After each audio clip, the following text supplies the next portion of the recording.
Magandang oras mga kababayan, mga ka-Golden Boy. Merong breaking news ngayon. Kanina lamang nangyari ay sinalakay na ng puwersa ng Amerika ang Venezuela. At ayon sa balita ay captured ang kanilang presidenteng si Maduro. Nasa Amerika na daw, captured. Kasama ang pamilya nito, dinala na sa Amerika. Isang oras lang ang pag-atake, tapos na eh. Nasaan na yung kanyang panghambog na kaya niyang tapatan ng Amerika. Wala eh. Kahit kalingkingan, wala eh. Walang resistance ang Venezuela. Kaya kung gano'n na wala ka talagang resistensya, bakit magipaglaban ka kay Donald Trump sa Amerika? Kasi akala ng Venezuela natutulong sa kanya ang China at Russia. Ang nangyari ay wala eh. Kibit balikat lang, gumanyan lang si Putin eh. Kibit balikat lang. Wala. Kaya nandun na sa Amerika. Ngayon sigurado ako na magipag-deal si Maduro kay Trump. At ang mga deal na yan ay ibibigay daw niya ang kalahati ng oil production ng Venezuela. At pati daw kita sa droga ay hatian niya ang Amerika. Napakatarantado, no? Ayaw nga ni Donald Trump ng droga eh. Kaya tarantado talaga tong si Maduro. Kahit daw sa droga ay hatian niya ng income eh. Ang Amerika, tarantado. Ngayon sinulo niya ang kita niya sa droga. Sinulo ni Maduro. Kasi kung hindi niya sinulo, dapat yung kanyang armed forces ay isa na sana sa pinakamagaling sa buong mundo. Dahil nga napakalaki ng kita niya sa droga eh. Mantakin nyo naman, barko-barko kung mag-deliver sa Amerika. Sabi nga ni Donald Trump, isang lansa lang, isang maliit na barko ang mag-deliver sa Amerika ay nasa 25,000 na ka-Amerikano ang masisira ang buhay. Kasi araw-araw nag-deliver yan kaya binubumba ni Donald Trump ngayon yung mga sasakyan na nagdadala ng droga sa Amerika galing Venezuela. At alam nyo ba na ang kasangkapan na ginagamit sa paggawa ng mga droga na yan ay galing sa China? Ang China ang nagsupply ng chemicals sa Venezuela para gagawa sila ng napakaraming droga. At doon itatambak sa Amerika para magiging zombie ang lahat ng Amerikano kasama si Trump. Kaya ngayon sa Kensington Avenue, kung nakita niyo yung mga vlog doon, Kensington Avenue, sa Amerika yan ay sa Philadelphia District, Kensington Avenue ay punong-puno ng mga zombie. Dahil yan sa zombie drugs na galing Venezuela, which is ang chemical ay produced or supplied by China. Napakahayop ng mga partnership na yan ng China at Venezuela eh. Kaya tamang-tama lang na bumbahin sila. So ito na ang balita. Atin panoorin, nangyari kanina 4 hours ago. Blackout ang buong Venezuela. Inatake ng Special Forces ng Amerika. Captured kaagad si Maduro. Ito ang video.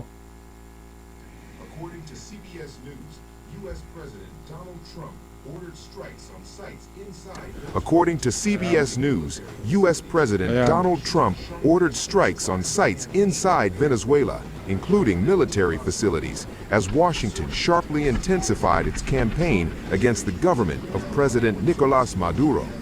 Sources tell CBS Siyempre, News ayan, the no? Trump administration is aware of reports of explosions and aircraft over Caracas.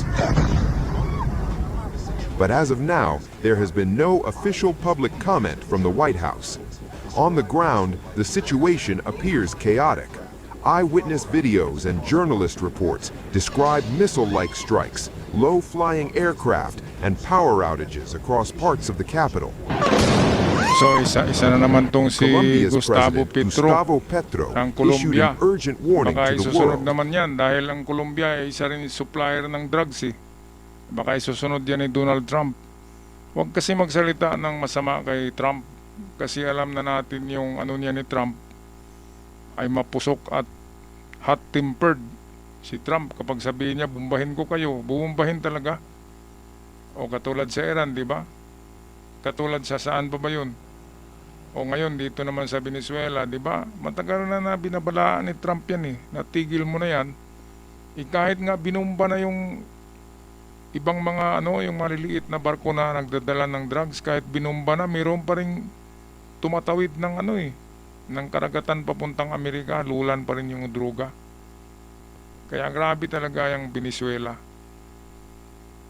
So si Trump, ang Amerika ay naghanap lang yan ng dahilan para makapagbomba sila. Ngayon dahil malaking kasalanan yung droga na yan, ay may rason si Trump. O sino bang pumalag? Walang makapalag Walang makapalag kapag Amerika ang gagalaw. Ngayon yung China na yan, kapag napupuno si Trump, kapag talagang masama na ang dating ng China kay Trump, dahil kaibigan daw ni Trump si Xi Jinping Pero kung balasubasi ni Xi Jinping si Trump, kapag sabihin ni Trump na bumbahin ko kayo, bumbahin ka agad. At sigurado ako yung mga inchik na yan ay magtatago na yan Hanggang lang kasi yan, hanggang pananakot, pero sa katotohanan yan, walang mga bayag yan, supot yan. Okay, patuloy tayo sa balita, courtesy ng The Indian Times. He said, right now they are bombing Caracas. They are bombing with missiles. The OAS and the UN. He said, right now they are bombing Caracas. They are bombing with missiles. The OAS and the UN must meet immediately. The U.S. military has acknowledged reports of explosions in Caracas, but a Pentagon spokesperson refused to confirm or deny any American involvement, according to the New York Times. Captured na nga si Maduro at kanyang pamilya ay nasa mabuting kamay na sa Amerika. Okay, kaya walang dapat ipangamba, di ba? Ang mga taga Venezuela naman, sakali mayroong nanonood sa atin, ay huwag na kayong masyadong loyal sa inyong presidente dahil siya lang yung yumayaman. Kayo ay hindi kayo yumayaman. Ang presidente niyong si Maduro ay personal yung pagpayaman niya dahil sa droga, at lahat ay promises lang yung binigay sa mamamayang Venezuelans. Mga promise lang, magandang promise. Pero ang katotohanan yan, ang nakikinabang sa droga at sa taxes ng Venezuela ay ang kanilang diktator na presidenteng Maduro. Yung mga nagloyal-loyal kay Maduro, yun kasi ay namimigay kasi yan si Maduro ng pera dahil nga napakaraming pera sa droga Namimigay din siya sa kanyang mga distrito. Kaya merong mga loyalista si Maduro, marami yun. Pero ang mali kay Maduro, binangga niya talaga ang poste. At saka bakit siya nagpapadala palagi ng droga sa Amerika? Dapat ibalik niya ang droga sa China. Doon magbinta sa China para ang magiging zombie ay mga Chinese. Nakakita na ba kayo ng Chinese na zombie, mga kababayan? Wala di ba? Wala tayong nakitang doon sa Korean zombie sa Busan, di ba? Sa Busan Train movie. Maraming zombie doon.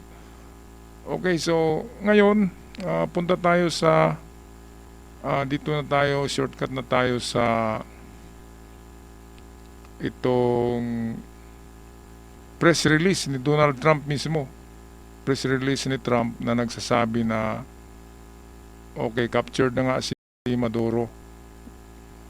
So meron dito, mahaba pa kasi ito So ito na yun dito muna tayo, ito abang hindi pa nahuli si Maduro ay ganito yung kanyang mga palabas sa kanyang channel sa YouTube ito. So we don't know what the reaction of the people is going to be on the ground yet. So we don't know what the reaction of the people is going to be on the ground yet. We have to see a little bit later today when not only the sun comes out fully, but also when everybody is sure. Yun pala ay walang nagawa yung kanyang mga army na mga today, diba? When not only the sun comes out. Ang daming droga dyan kaya halos lahat dyan mga adik, pati na siguro to si Maduro, mga golden boy. Okay, punta na tayo kay Trump. Walang kakwinta-kwintang tao to si Maduro. Ayan nagpapayaman lang. Ang masama kasi pinapatay nila ang Amerika sa droga, hindi sa bomba. Yan ang masama. Parang yung mga Chinese na palaging nagpapadala ng droga sa Pilipinas, di ba? Pinapalutang lang sa karagatan ng WPS. Kaya inaangkin nilang WPS para walang yung mangingisda, walang makakakita ng kanilang pinapalutang na mga droga. Sako-sakong droga, pinapalutang, tapos pipick upin ng mga Chinese na narito sa Pilipinas. Yun ang paraan ng pag-deliver ng China ng droga sa Pilipinas.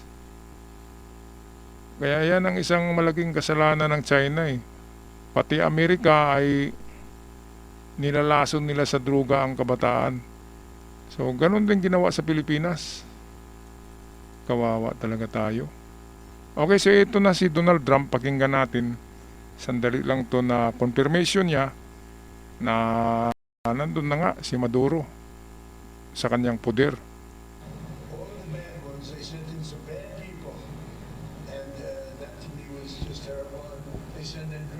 All of the bad ones, they sent in some bad people. And that to me was just terrible. And they send in drugs. Every boat that we take out, we save 25,000 lives of Americans. Y el gobierno de Estados Unidos lo sabe. The U.S. government knows, because we've told many of their spokespeople, that if they want to seriously discuss an agreement to combat drug trafficking, we're ready. If they want oil, Venezuela is So ready for yun yung U.S. huling investment, like with Chevron. pag-ipagbiling Whenever they ni want it, Maduro wherever they want it, and kay however Donald they want Trump it. na whatever you want, wherever you want, whenever you want, ibigay daw niya ang magandang hati sa oil sa US at pati doon sa battle with drugs daw, gera sa drug. Wala namang gera sa drugs, parang kay Digong lang yan na gera sa droga. Yun pala ay gira lang sa mga sa mga busabos na mga squatters at hindi talaga sa drug lord.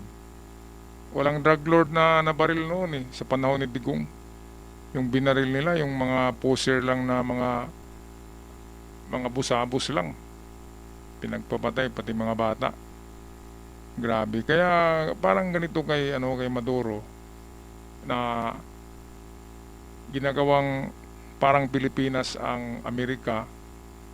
Doon pinapadala by submarines, gumagamit sila ng maliliit na submarino para mag-deliver ng droga sa Amerika. Pero ngayon, palaging na-detect na yan kasi alam na ng Amerika ang kanilang modus. Ang China naman, dahil sa mga mangingisda sa WPS, palaging nakikita yung mga pinapalutang nila ng mga droga sa karagatan. Napipick up ng ating fishermans. Kaya ayaw nila ng mga fishermans dyan dahil mabubulgar yung pag-supply din ng China ng droga sa Pilipinas. Yun ang kanilang paraan Magkapera pa sila sa droga, mamamatay pa ang mga kabataan at mababaliw, mabubuang, magiging zombie. Kahit nga sa Canada, ang dami ng biktima ng fentanyl ng China sa Canada. Kaya dapat matigil na talaga yan. Palagay ko, isusunod ni Trump yan Yung mga drugs sa chemicals na ginagamit para makagawa ng drugs. Galing sa China kasi yan. At palagay ko yan na yung sunod na punteriya ni Donald Trump. Mismo kung saan ang galing yung mga droga na yan. Kasi ang Venezuela, Mexico, Colombia, sila lang naman yung gumagawa. Pero ang mga sangkap niyan, ang mga chemicals, galing lahat ng China. Grabe talaga ang China. Lahat pinapasok, droga, pugo, call centers, at kung ano-ano pa. Alright, so kung magpaalam na mga ka-Golden Boy, patuloy pa rin kayong magsuporta sa ating channel. Baka sakaling ibalik ito ng YouTube ang monetization nito ngayong Marso. So, I'm hoping for your support and help. Maraming salamat. At sa mga bago pa lamang sa channel, huwag kalimutan mag-subscribe. Malaking tulong na rin yan. Hanggang sa muli, paalam at ingat.